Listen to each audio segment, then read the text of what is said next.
hero! So many people in distress have said this. But why? What kind of hero do we need?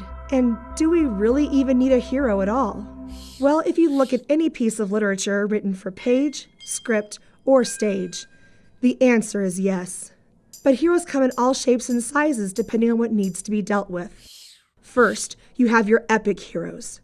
Epic heroes usually come from a famous family, have superhuman strength, are unusually good-looking.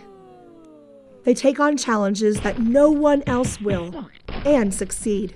They have great journeys and adventures, some supernatural, and some right here on Earth. Beowulf does all of this. He travels across the sea with his band of warriors to help another king defeat a supernatural monster that has been terrorizing his kingdom. He defeats the monster and the monster's mother in an epic battle, and then goes back home and becomes king himself.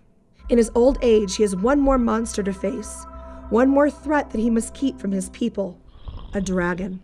Now, being an epic hero, of course he wins, but he's also human, and so he also dies.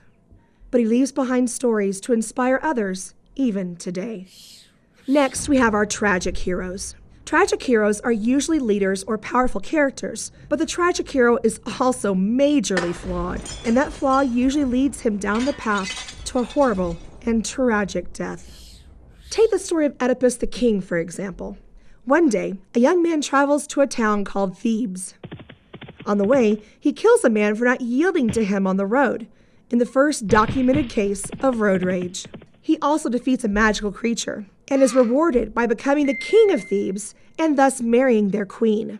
Well, that's not so tragic, right? Oh, wrong. The queen he just married is actually his birth mother. Oedipus was supposed to have been killed as a child by a servant, but instead he was given to another family. Oh, and the man he killed on the road?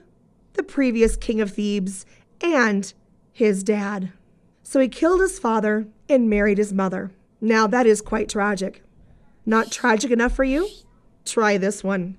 Romeo Montague is a guy born into a wealthy family and finds the love of his life at a party, Juliet. But Juliet is from a different family that just so happens to hate his family.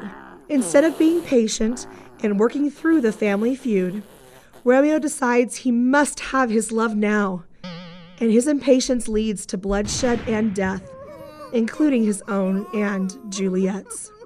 Moving on to romantic heroes. Now, these guys might sound like they might have a better love life and chance at happiness, but that's not always the case. These heroes are emotional and very human, but there is something magical about them. Some have a miraculous birth and then are separated from their family. Others use enchanted swords or get help from magical beings. They can also reject the expectations of society and adhere to their own code of morality.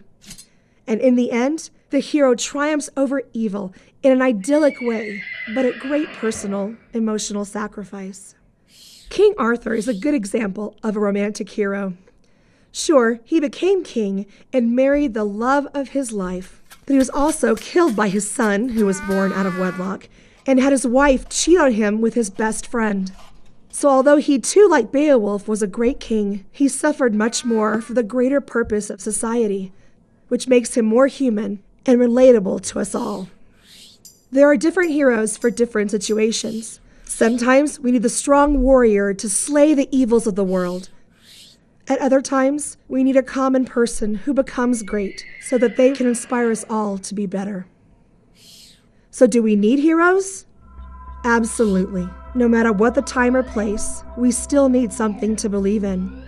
They remind us of the good in each of us and the need for hope and the importance of knowledge.